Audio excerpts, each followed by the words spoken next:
We have seized more than 100,000 grams. That's more than 220 pounds of fentanyl through September of this year.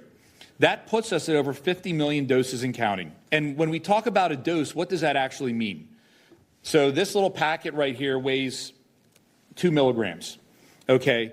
And this is literally the size of a potential lethal dose of fentanyl. And you can see how small it is.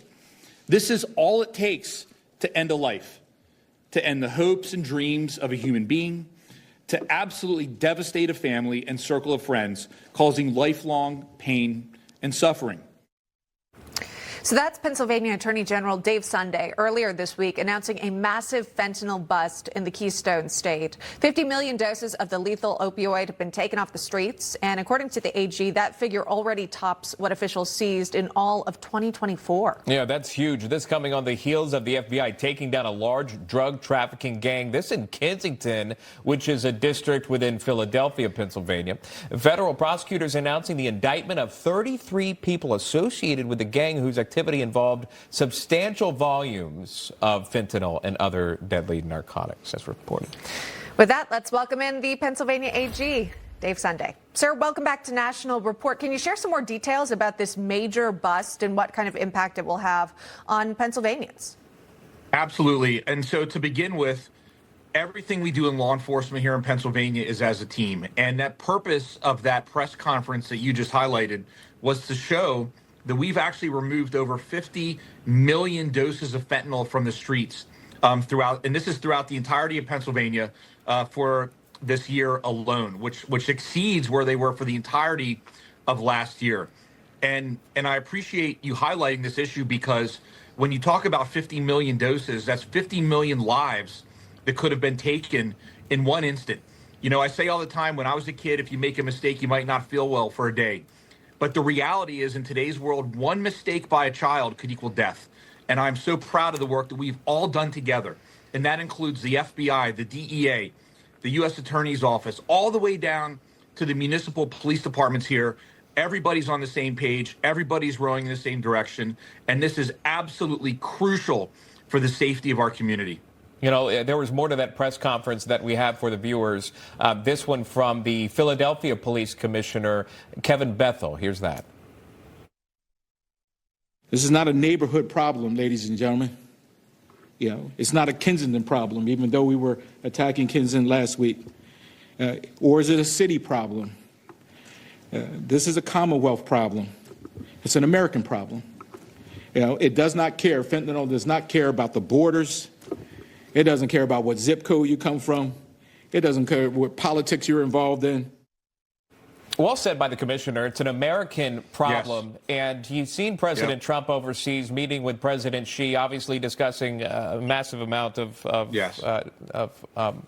circumstances, including fentanyl, the chemicals that make fentanyl, and came to some sort of agreement, as reported, that they may be able to curb the chemicals that are used to make fentanyl coming into the U.S. As the commissioner there pointed out, it's an American problem. Does the president's movements resonate with you when he's meeting with President Xi, trying to curb fentanyl coming here? Oh, absolutely. I mean, this is an all-hands-on-deck effort. When you look at fentanyl, I mean, you know, Pennsylvania is obviously a beautiful, wonderful state. And when you look at the one end, we have Pittsburgh, we have Philadelphia on the other, and we have tons of rural areas all throughout PA. And when you look at fentanyl and you look at the way it's decimated our community and our state, it's everywhere. It's not just in the city, it's in rural Pennsylvania, and it is shredding families. It is absolutely astronomically bad.